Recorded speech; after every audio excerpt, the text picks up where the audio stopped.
Hello, welcome to Raymond Castile's Basement of Horror. Coming to you from the planet of horror. Kind of a horrible time right now. So bad, it's kind of hard to do a show like this. Actually, honestly, it's hard for me to feel motivated. It kind of feels like fiddling while Rome burns.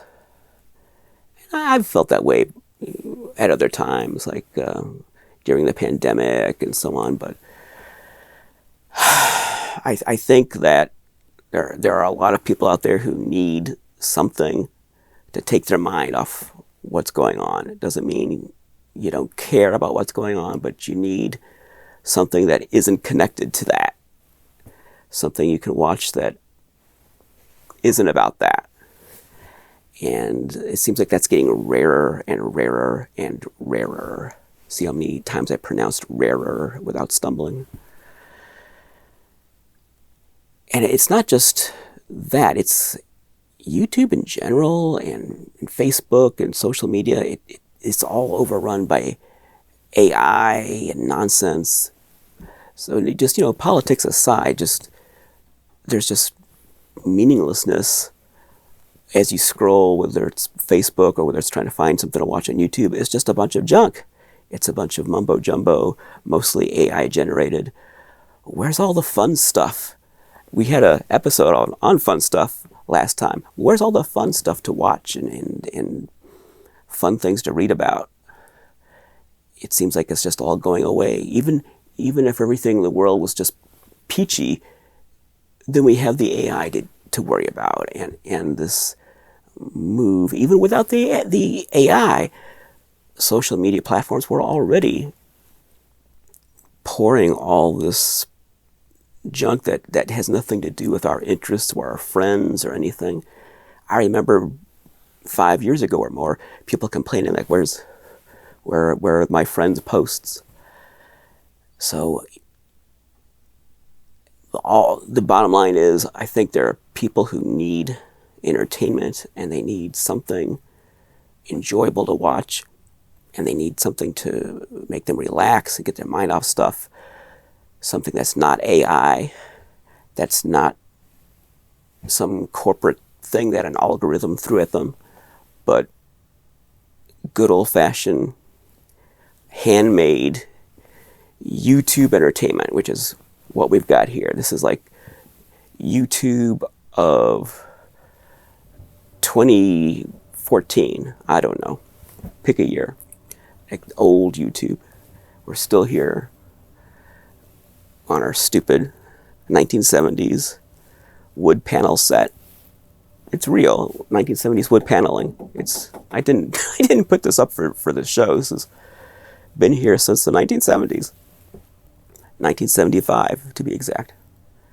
So I know some people feel like you're saying, where's the toys? Come on, get on with it. It's just, hold on a second. Some people feel like they need to say something about our times, and I respect that. And the fact that you don't hear me talk about it here doesn't mean I don't have very strong opinions about what's going on. And I've thought about that. Should I say something? And I think that you come here for toys and monsters and to be entertained. And I'm not some big celebrity with 1 million subs who's got a huge platform and then maybe would feel a responsibility to use that platform to change society. I just have this little rinky-dink show, and my job is to just dance around and entertain you and give you a weirdo's idea of fun for an hour or so. So I think what I need to do, what my job is to, this junk is to just do this. This is my task, to entertain you as best I can with this format you came here for this, so that's what you're going to get. So that's what I'm going to do. I'm going to provide some entertainment. For the few weirdos who find this entertaining, I'm going to provide some entertainment for the next hour or so. Okay, well, you see, you got to drink when I say okay.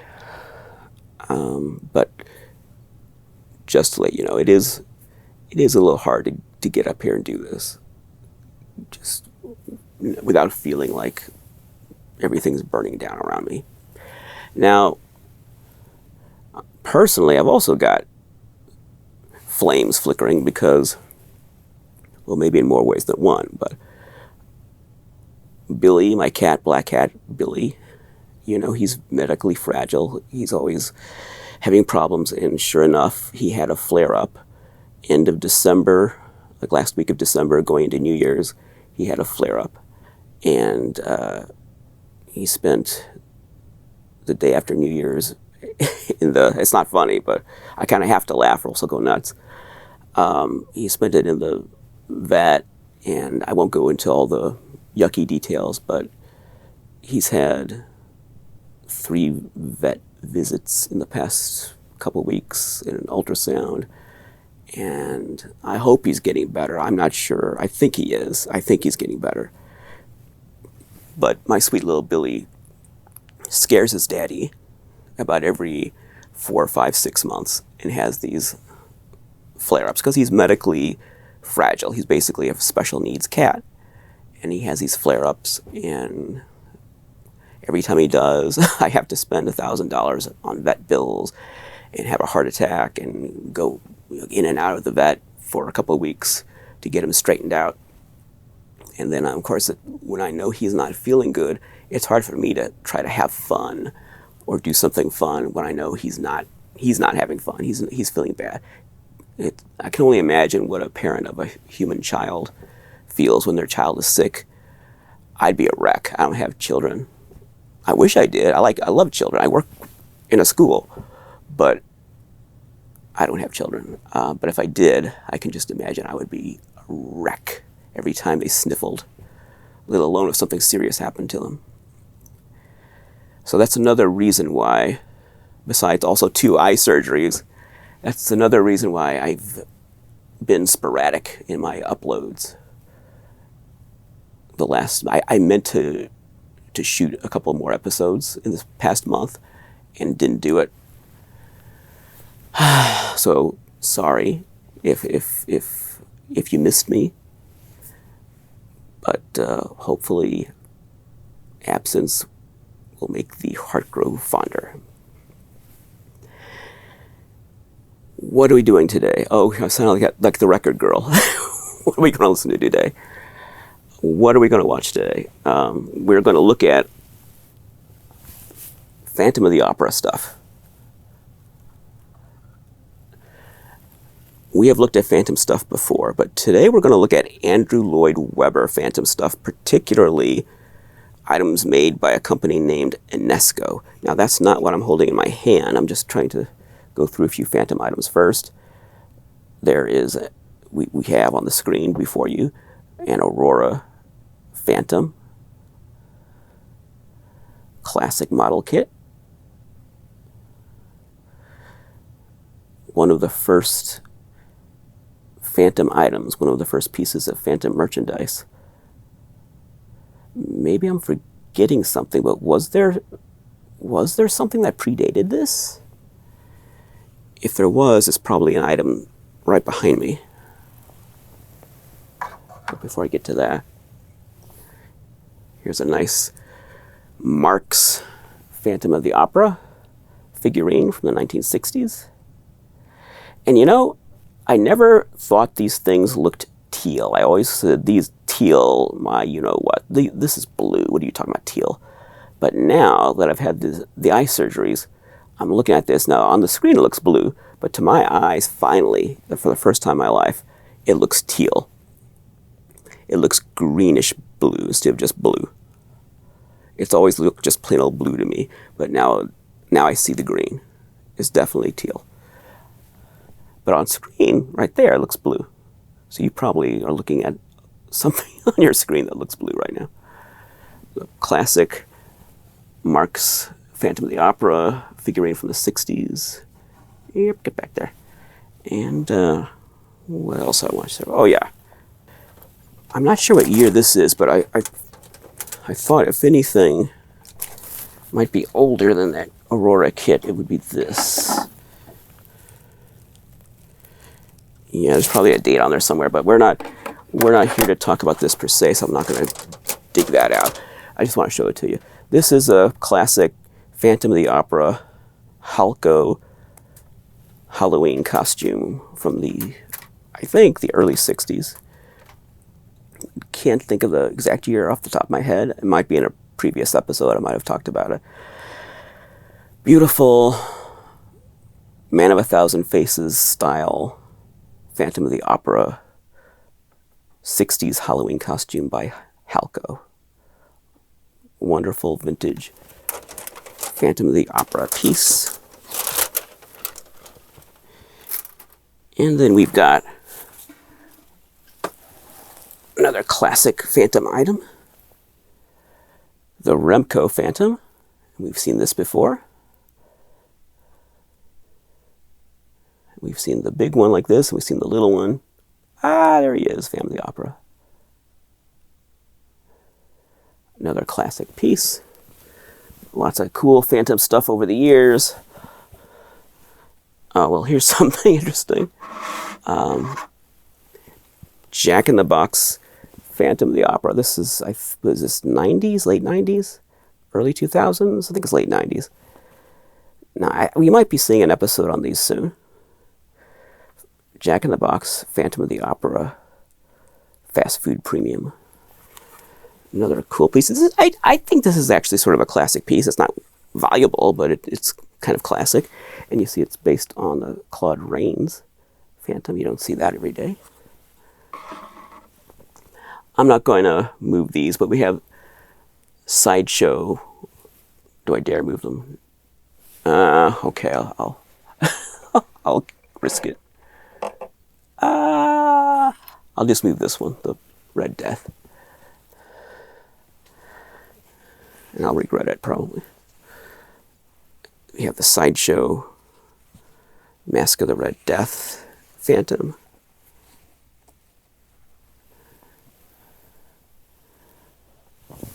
I know there's a statue of this character coming out soon. Not by Sideshow, by, is it Caustic Plastic? That's a nice figure.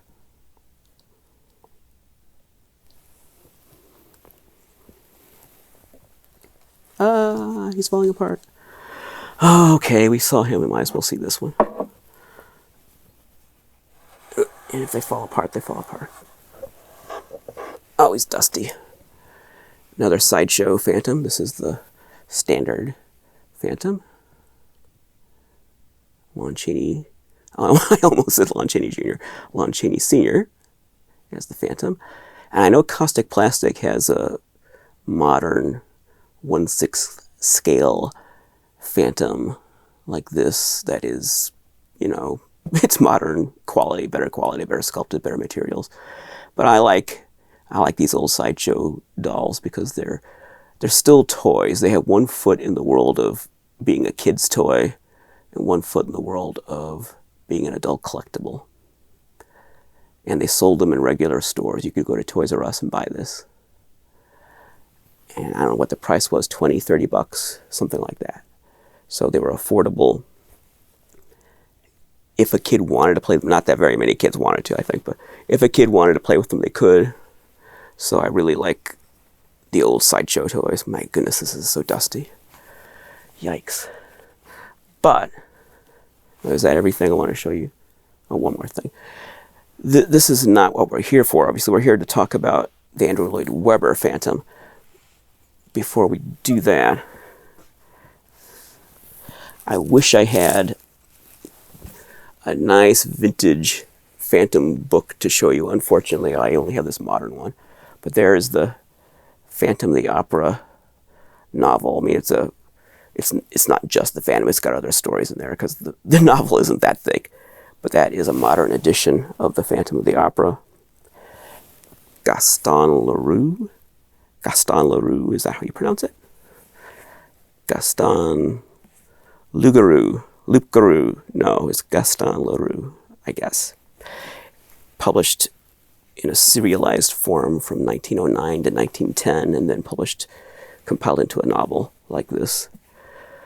Unfortunately, this doesn't have the illustrations. I don't know if the first edition had the illustrations or if they came a little later, but Lon Chaney based his makeup on illustrations in the book. There's an illustration that shows like the lower half of the Phantom's face. He's standing over Christine. It's after she's taken his mask off, and you see just the lower part of his face, and you get an idea what his face looks like. And that's what Lon Chaney based his death head skull design on. So this is obviously a classic story.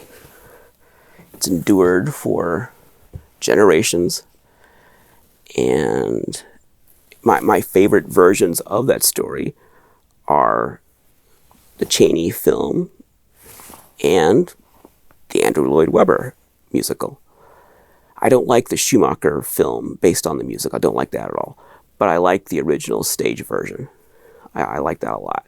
So that would be my number one favorite adaptation of the story, if not for Lon Chaney and his Phantom. I just think his Phantom is the definitive Phantom of the Opera. As nice as Michael Crawford's stage version was, I think Chaney he is the Phantom. So that pushes that original 1925 film, which is better than the reissue version. What was that, 29 or something? It's the one that's commonly available now. The 25 version is kind of rough to watch. It doesn't survive in good condition, but it's a better film. But Chaney, his rendition of that character, I think, elevates that movie beyond anything that's come since as far as Phantom adaptations are concerned. Otherwise, I would probably put the Andrew Lloyd Webber adaptation at the top, and certainly above the Claude Rains version. I don't even like that. It doesn't even qualify to me. I don't even like that movie. One of the few Universal Monsters movies that I dislike. I dislike that movie. And better than the Hammer film, I almost dislike that movie too. Some of the performances are charming, and there's some beloved actors in that movie, but I don't really like that movie either. I love Phantom of the Paradise, so that might be my third favorite adaptation of the story, the Phantom of the Paradise. And I've seen other versions, theatrical, made for TV. I've even seen other stage adaptations besides the Andrew Lloyd Webber version. But my favorite adaptations of the book, and yes, I've read the book, my favorite adaptations are Chaney, 1925, Andrew Lloyd Webber, Phantom of the Paradise. Let's put these away. I think I'll do this. I'll use the Phantom's mystical power to put these away, and then we'll start with the main course, which is the Enesco stuff. All clean. The Phantom's magical lasso came and just scooped it all up and put everything in its place. Wow. What should we... almost did the record girl again. What should we look at? Start with something simple.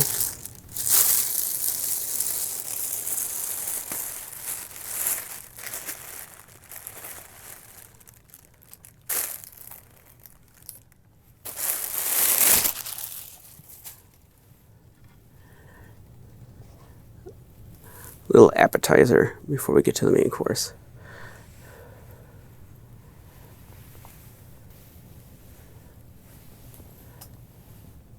That is an Enesco Phantom of the Opera item.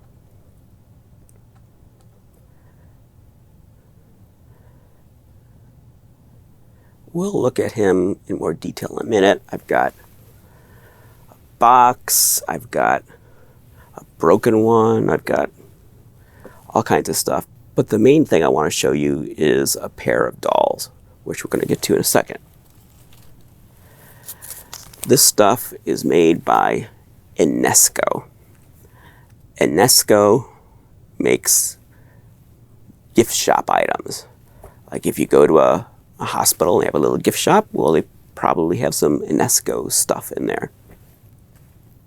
Back in the day, you might have found their stuff in a Hallmark store or something like that. There used to be more of those sort of giftware kind of shops around. I imagine you might find their stuff at Michael's, wherever you find gift items, at touristy kind of places, hotels, maybe airports. They're really big into giftware and collectibles, but not collectibles like a ALW Phantom costume. Collectibles like, kind of kitschy, mass-produced collectibles. Especially figurines and dolls and novelties. Enesco was founded in 1958.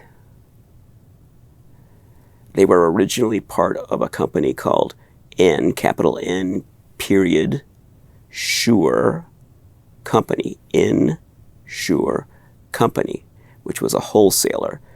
And then they spun off as a separate company, and they took their name from the initials Insure Company, N, S for sure, CO Company, Enesco, even though they spell their name Enesco. Enesco was acquired by another company called Ad Populum in 2023, but they still operate under the name Enesco. Their worldwide headquarters are located in Itasca, Illinois. And I watched a video by the mayor of Itasca, Illinois today, just to make sure I would pronounce that correctly. So I hope I am pronouncing it correctly, Itasca, Illinois. They also have offices in California, England, France, China, Hong Kong, I think in Canada. I'm trying to read my chicken scratch. Enesco has acquired a lot of companies over the years, including Gund. Now, if you grew up in the 70s, you probably had cute little Gund stuffed animals, Gund stuffed gorillas, and things like that. They bought Gund and then sold it. They also bought Department 56. That company makes those buildings, like you make a little town, and there's these miniature buildings, and the towns have different themes, and they light up, and they do stuff. Department 56, and I believe they still own that, but they sold Gund. And they've bought a lot of other companies over the years. They've amassed a little empire of all these giftware and collectible companies. So like Gund, that, the little stuffed animals, but where would you find something like that? Maybe a toy department, sure, but also in a gift shop. So that is their whole thing. It's like gift stores, souvenir stands, stuff like that. That's Enesco's specialty. These Phantom items, I've been told, were sold in New York on the sidewalk, like at stands. Vendors would set up stands, like souvenir stands. I've been to New York, and if you've never been to New York, you've probably seen in movies sidewalk stands, maybe newspaper stands. That's an easy one. But also, if you want like a little Empire State Building or something like that, little knickknacks, there are stands like along the street, not buildings. There's little stands, little standalone things that the vendors close up at night, and that's where you would find some of this Phantom stuff, from what I've been told from people who were there in the 80s, early 90s. That's where they sold a lot of this stuff. Also, wherever the show played, there might be a merch table, so to speak, and you might find some of this at the merch table. I don't know if where the Broadway show was playing, if I would guess there was merchandise for sale there, but you know, I've never been to a Broadway show on Broadway, so I don't know. And definitely not the Phantom, so maybe you can tell me, did they have a little merch area there? I would think so, but now I saw the Phantom in 1993 at the Fox Theater in St. Louis, and I thought that was the first time it toured the country. But I went online, and it looks like there was something in 1990, I'm not sure. But this is the program from when I saw it in 1993. At least that's the date that's in the program, 1993. I thought it was earlier than that. But it says 1993 on there. And Frank D'Ambrosio played the Phantom. Was he a good one? I liked him. Is he considered one of the greats? I liked him. I thought he was great. I remember that experience very well. And they did have a merch table. And I bought something. Now, this isn't the same one I bought. I bought one of these at the merch table at the Fox Theater. This is sort of a cheap rack toy version of the Phantom mask. Almost like a Spirit Halloween quality. It's a souvenir. They do sell much better versions, even back then and now. They had like $75 versions back then. I think this was when I bought it. It was $15, I think, which was a little pricey even then. But this is not the same one I bought. I still have the same one I bought, but I cut the eye out. I opened it, obviously, and I cut the eye out. Here's a picture of me from a recent event, recent as in the last 5 years, dressed as the Phantom. I couldn't find a hat. I really wanted a hat that looked like the Phantom's hat. I could not find that. That's my Coffin Joe cape. So that came in handy. Just add a tuxedo to the Coffin Joe cape instead of the usual suit that Coffin Joe wears. And then the mask. And it would have been really nice if I had an appropriate hat. I wasn't going to shave. I haven't shaved since 2006. I haven't fully shaved since 2006. And I'm not going to. Let me tell you one reason why. Not just because I think that's my best look is with a beard. In fall of 2006, I had a job interview for a school district. And I thought, I better shave, or else I probably won't get this job. And I came so close, and then I said, no, I'm not going to do it. I'm not going to shave. I don't know why. I also had a public appearance, like a storytelling thing where I was talking about cryptids and ghost stories and stuff from this region of Missouri. And yeah, I used to do stuff like that. So I had one of those, and also for that I was thinking, should I shave? And I said no. So I had the interview. I didn't get the job. Surprise, surprise. The storytelling thing went well, though. And it was the next week that I got that email from Denison Ramallo saying, do you want to be Coffin Joe? And in the email, or either that one or the follow-up, he said, now, this is important, all caps. Do you still have the beard? With multiple question marks.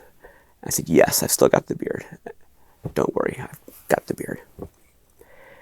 So someone was looking out for me that week when I was so close, and something told me just no. And basically I blew off the school interview. I didn't get that job. I don't know if it was just because I had a beard, but I'm sure it didn't help that I had a beard. So that's one reason I never shave my beard, because I know if I ever do, something's going to happen, and I'm going to say, oh, I wish I hadn't shaved my beard. Anyway, that's why I have a beard in that picture when I'm supposed to be the Phantom of the Opera. Who does not have a beard? This is not made by Enesco. It is licensed through the Really Useful Music company or group. Can't see it there. But the Really Useful Group, I think it's called, that's Andrew Lloyd Webber's company to, license merchandise and stuff. Here's another little booklet. This is a catalog that's got some of the things we're going to see. Right there on the cover, that is a musical Phantom doll. I don't mean it's just in the sense that it's the Phantom from the musical. I mean the doll itself is musical. It makes music. It plays music. And we're going to see that doll. Some more Phantom stuff down there. This is a retailer catalog, I think. Or is this for retailers or is this for the public? I don't know. Some more Phantom stuff. When I was digging this up, I also found my 1989 Batman brochure. Remember that? It had those cool little statues in it.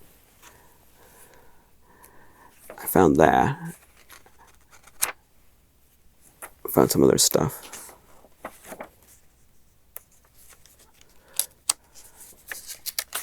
Anything else to look at? Yeah, I mean, it's like Broadway-oriented stuff. Like here's some Cats merchandise. Yeah, some other things. Anything else Phantom related? Yeah, not much. There's a little bit of Phantom there. Now I think, I said I bought that mask, and that was it. I'm wrong. I bought two things. I bought this. I bought this when I saw the Phantom at the Fox Theater. This mug. Oh, so exciting, a mug. But when you fill it with hot water, the Phantom's mask appears. This white mask appears. I've never filled it with water, or hot or otherwise. So I've never seen that effect.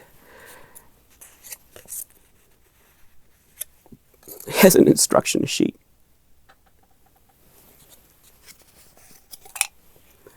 So that's cute. Yep, group, the Really Useful Group. I was right. All the licensed Andrew Lloyd Webber Phantom stuff is licensed through the Really Useful Group. That's the name of the company. That sets the stage for what we're going to look at. The Andrew Lloyd Webber musical. Obviously, music's composed by Andrew Lloyd Webber. Lyrics by Charles Hart. It premiered in London in 1986. Premiered on Broadway in 1988. In both times, Michael Crawford played the Phantom. Sarah Brightman played Christine. It went on to become the longest-running show in Broadway history, and it grossed $6 billion worldwide, not just on London or Broadway, but worldwide, $6 billion. Very successful. Who would have thought before that came along, who would have thought the Phantom of the Opera, especially if you were a monster kid, I mean, you would only dream that something like the Phantom of the Opera would become the biggest thing ever. That I didn't have that on my bingo card in the 1980s. I was certainly a fan of the Phantom of the Opera, the Chaney version, and the character. I would have never thought that would become this huge thing. It just shows you how unexpected some things can be. Here is the box for that music box that's sitting on the table in front of me. I bought this for the episode, so it's kind of beat up. It's not a mint example. In fact, everything I'm going to show you, I bought for the episode, all these Enesco things. I've got mintier versions of these dolls, but I bought not so mint ones so I can handle them without having a stroke. So these are props, so to speak, that I bought, so I can show them to you here without having to be too careful with everything.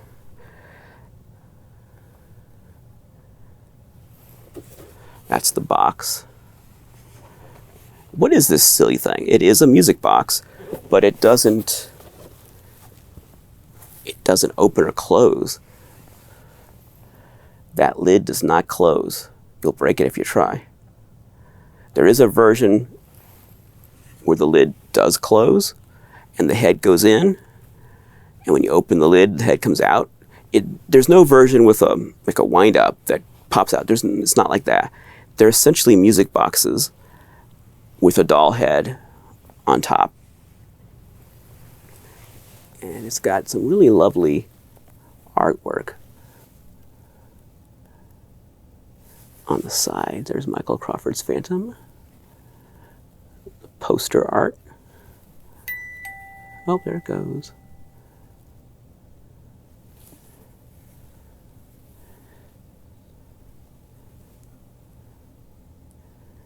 We'll see more of that head in a little bit. All of these things have the same head.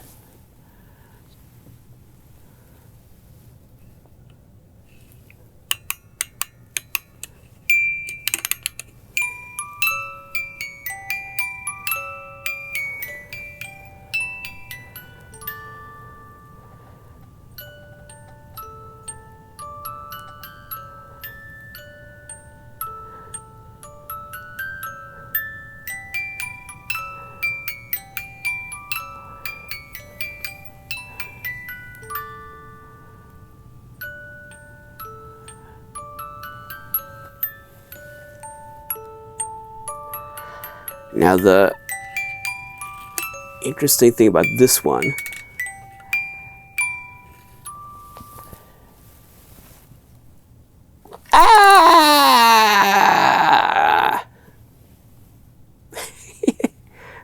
the glue has come loose. That's what it looks like in there.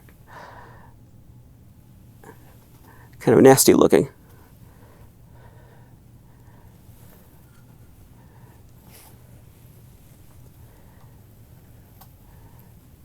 He's just glued on there. He's glued onto the fabric.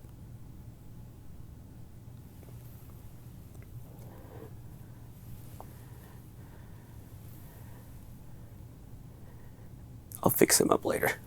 Now he's not supposed to do that. He's supposed to be fixed on there, but the glue came loose. And if you want to know what he looks like without that mask,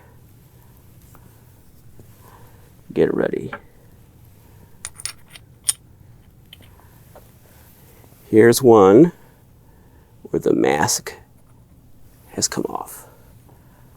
That's what that head looks like without the mask. He's a cubist phantom.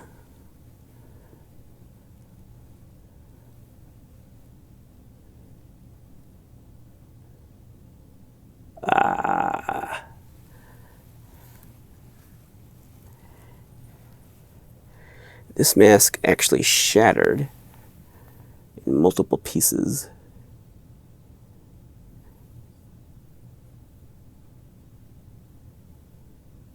I super glued it together. It's just glued on. This whole thing is glued together. The mask is just, it looks like a hot glue gun, something like that, glued on to his head. And then you just saw that the head itself is just sort of hot glued onto this fabric post. And again, these are like gift items. These are like souvenir items. This is not Hot Toys quality. These are sold at souvenir stands, or at least they were back in the day. Souvenir stands on the sidewalk in New York, or a merch table at where the show was playing, something like that. That's, let's say you're a tourist, you're in New York, you go to see the Phantom on Broadway, you want a souvenir to put in your suitcase to take back home. This is what you're going to buy, something like this kind of stuff. his box is a little better than the other one, but obviously he has this issue. This is an issue, and he's missing his hat. Or I think he had his hat, and I put it with the other one. These are not minty examples. These are not so mint examples that I can fool around with on camera so I can show you, because you see how fragile that is. The mask broke all apart and all this stuff's fragile. So these dolls I'm going to show you, I've had multiple examples of these dolls over the years, and half the time when they arrive, they're broken. They might have been okay when the seller shipped them, but they arrive with broken thumbs, broken masks, broken shoes, because it's porcelain. The head, hands, and feet are porcelain, and they break very easily. Let's see the standard edition doll. It comes in just a basic black box like that. And you can see that you go to a souvenir stand in New York and you would have some of these on a shelf behind the vendor. Just, really basic stuff. It's just a black box. Or maybe there'd be a merch table at a show, and they might have one of these dolls out where you can see it, and then some of these black boxes behind it. You'd say, oh, I want one of those dolls, and they pull this off the shelf. I think the original retail price of these dolls was around $100. Copyright 1988, the Really Useful Group, licensee Enesco Corporation, made in Taiwan. A limited edition doll with stand, edition limited to 2,500. Then it has a number 387150. I'm not sure what that number pertains to.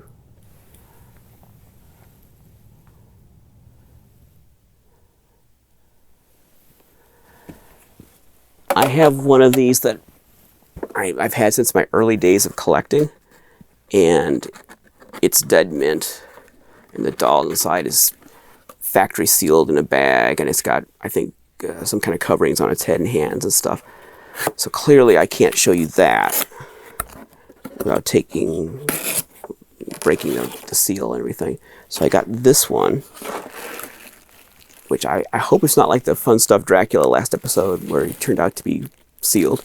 No, I think this one's been opened, so I can show this to you. I hope so. That was the whole point in buying it.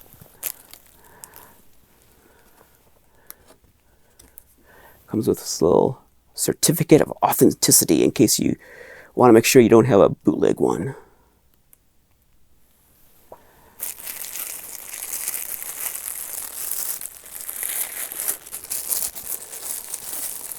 You're not sealed, are you?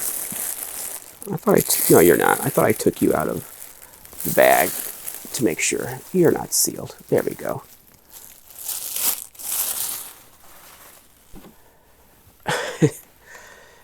He's the Elephant Man. Maybe he's Jason from Friday the 13th, Part 2.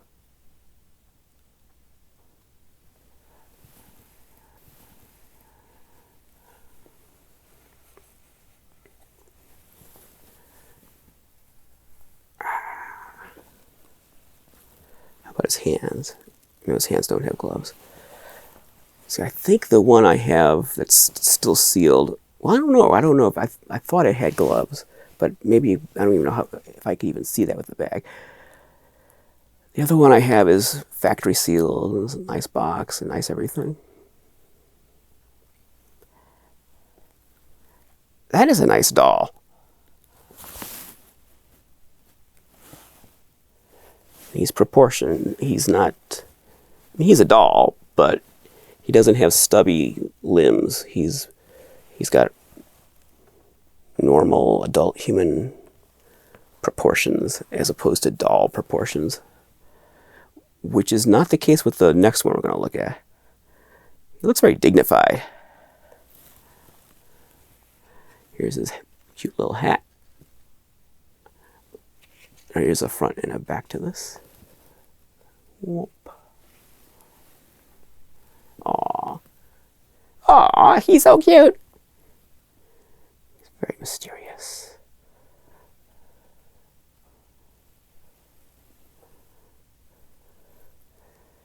I mean, it's too bad it's porcelain, because if I were a kid, I'd want to play with this.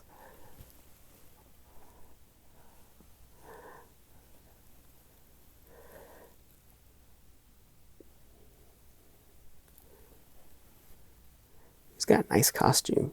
I mean, it's a nice doll. It really is. No two of these are exactly alike as far as the costume is concerned. Like this one, the cape is really wide.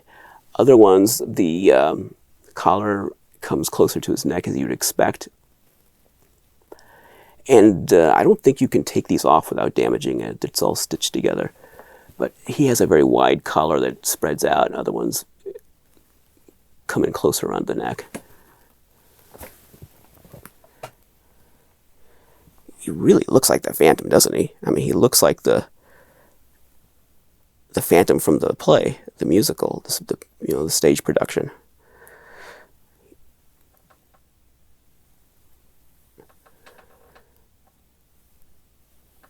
You're looking at the rafters. He's going to go swinging from the rafters. He's going to bring down the chandelier. He's all moody and brooding. Isn't he cute? Nice shiny shoes that are not cracked, unless I look at this on video later and see that there are cracks. I hope not. But they get cracked very easily. They break very easily. I mean, you can see that they packaged the thing with these porcelain shoes right next to this metal stand. So it's very easy to break. I don't know if on my sealed one, maybe there's something over the shoes. I can't see because it's sealed. But there should be, I would think, that they ought to put something over these shoes. That is the standard Phantom doll. He is based on Michael Crawford's Phantom. And he looks like him. He looks like Michael Crawford's Phantom. I like that. They really tried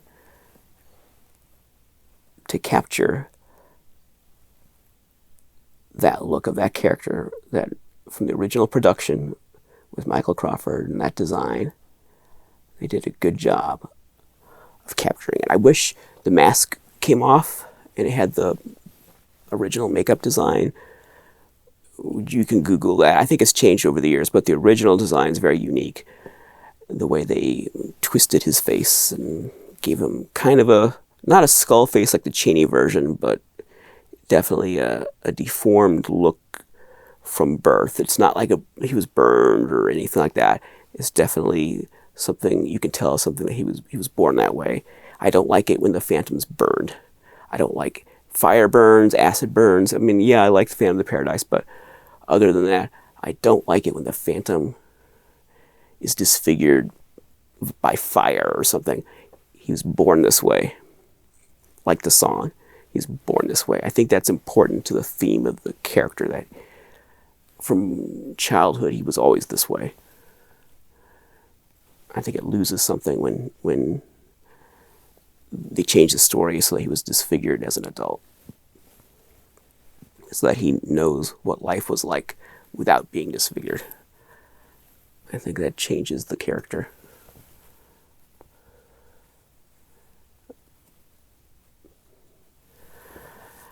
Where can we put him? Will he be okay? I guess I can put him back in the box.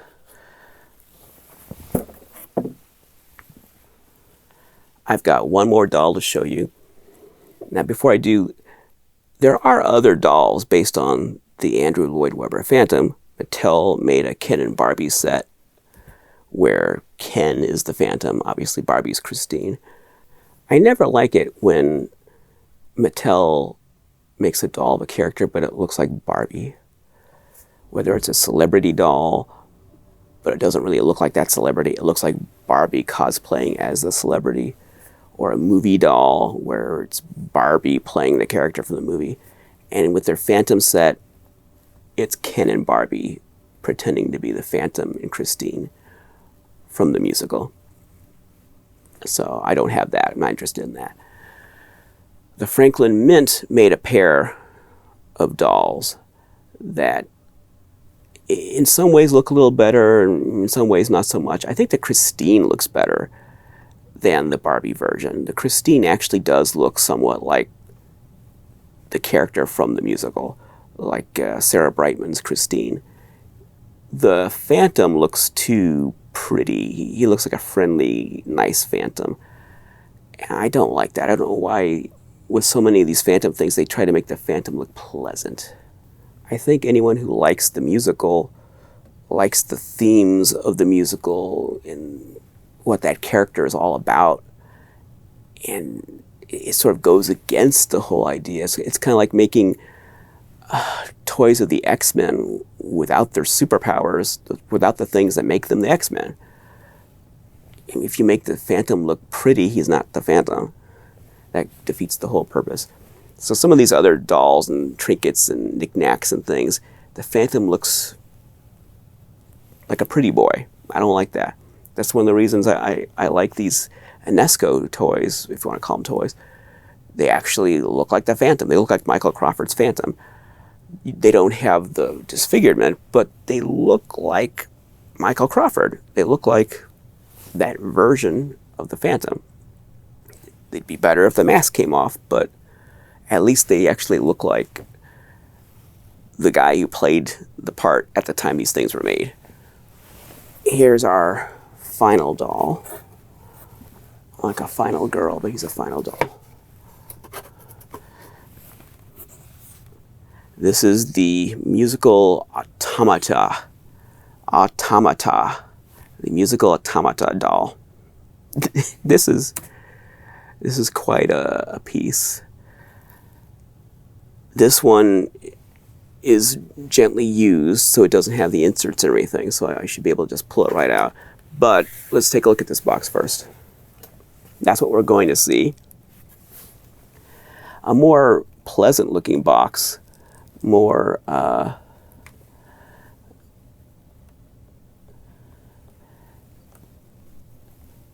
obviously more artwork. It's not just a black box. But even here, it's not going for the spooky thing. It's trying to be romantic. It's trying to appeal to normal people. You don't make $6 billion, or whatever that figure was. You don't make that much money appealing to goofballs like me. Monster kids and horror nerds and goths and so on. You don't make that money catering to us.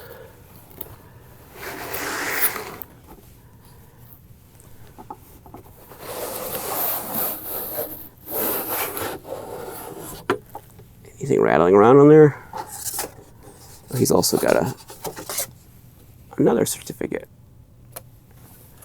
Here.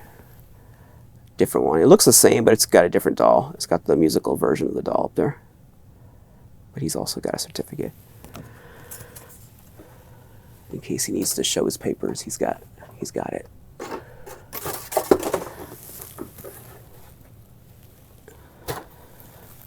Rise. Nope. Oh, he's all slumped over. I might need to set up a different camera for this.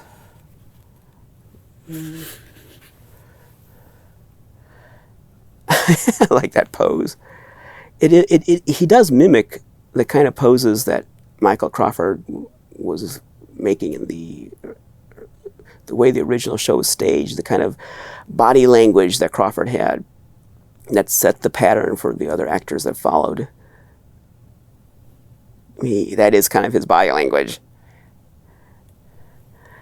But you see, though, he has stubby arms, short, stubby arms. The legs are still the same, I think.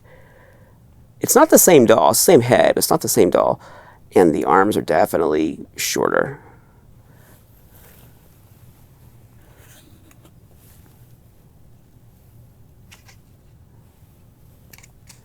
Put your hat on, sir. There you go.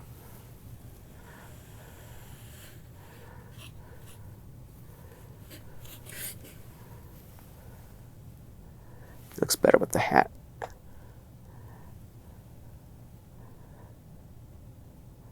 He is cute.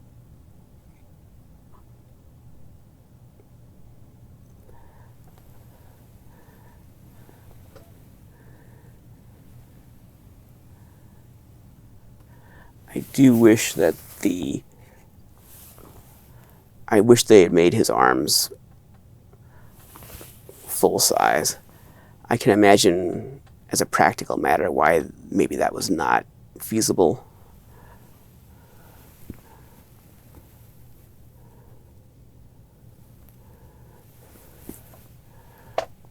It's hard to hold with one hand.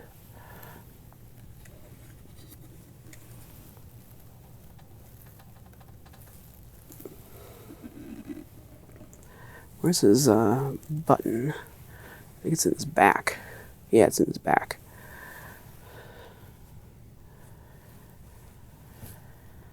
Well, let's rev him up.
Yeah, I've had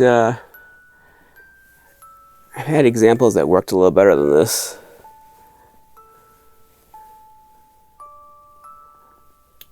Don't want to overwind him. He's been used. You can tell he's been used.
He's beckoning you to follow him.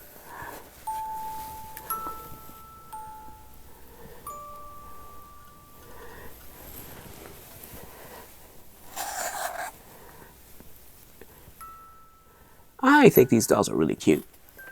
And, you know, we've looked at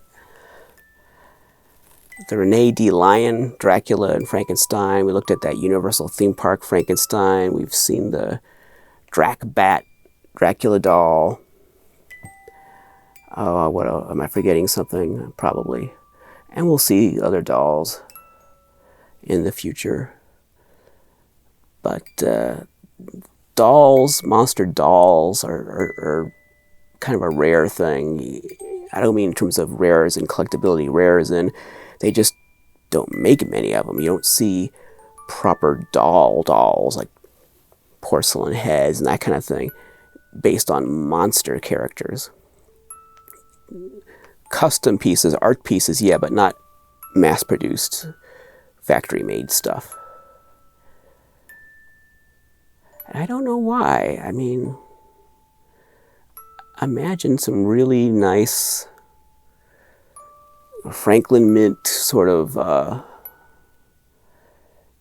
porcelain dolls of Universal Monsters.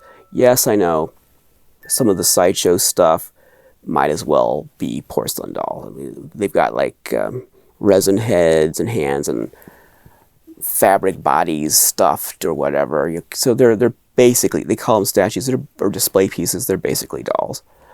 I'm talking about like the premium format stuff.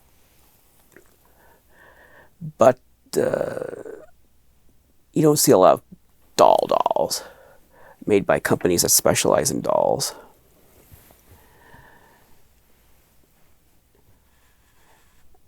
And I think doll collectors would like some monsters.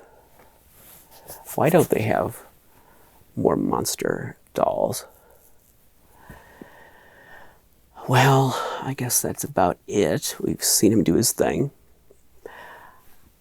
I'm a big fan of the Andrew Lloyd Webber Phantom, and it still surprises me that something like that could be so popular and such a worldwide hit. I guess he just found a way to make it just push the right buttons so that the more deranged people in the audience would get what they want out of it. The people who really identify with the character and the story, the monster people, but also, John Q. Public could also be entertained and get something out of it and be swept up in the romance of it. It just seems to me that a world that would make this a $6 billion hit would be a more humanistic world. There's a dissonance there. It would be a more empathetic, sympathetic world with a broader view of life and humanity than what I see before me. There's a dissonance that this world is the one that made this a huge hit. But it did. I guess there's a reason monsters in general, the classic monsters, have endured 100 years in cinema, 200 years in literature. There's a reason for that. But I remember in high school, of course I was brokenhearted over a girl. Was it high school, like freshman, college, or around that age, late teens. And I was in a bookstore back when they had those, and I was looking at a Phantom of the Opera book, an Andrew Lloyd Webber Phantom of the Opera book, like a big coffee table book, and I was looking at the pictures of Crawford in the makeup with the mask off, and I really identified just with his eyes, his expression, with how what he was conveying with that. And I could apply it to my own life. I was like, that's how I'm feeling right now. I'm feeling like he's feeling. Like his scars, his deformities on the outside, but it's even in the lyrics of the musical, the real deformity is on the inside. Now, in the case of those lyrics, it's sort of criticizing him by saying that. But I think we all have scars that are inflicted on us, like Batman and his scars inside. And and we want to sometimes just hide behind a mask. So there's a lot to unpack there. But I've always identified with this character. Before I was into Coffin Joe, I was definitely into the Phantom of the Opera, all versions, Chaney's version, and then this version. And I like him quite a bit, and his story quite a bit. And in this rendition of him, I wish there had been either a proper movie made with Crawford and Brightman back in the day when they were still young or youngish, that really captured the musical instead of that awful Schumacher thing. Or I wish there had been a professionally video recorded production of the show. I have the Blu-ray of the anniversary performance of the show, but that's 20 plus years, 30 years, whatever, after the fact. I wish in 1986 or 88 there had been a professionally recorded version of it. I feel like there was something lost there. Well, I think that's enough for tonight. Thank you very much for watching. I appreciate it. And I don't know how regular I will be with my uploads, but I will try to get more episodes out. And we're on the back end of the season now. So we're starting to head, the roller coaster has reached the peak and now it's going down. We're starting to head towards the latter portion of the season. But we're not done yet by any means. Not by any means. We'll have, I hope, some more good episodes to go before we're through for the year. Thank you for watching. I appreciate it. Hang in there, everyone. Hang in there. Thanks a lot. Hang in there just like the Phantom does. Thanks a lot. Until next time, the one who dies with the most toys is dead.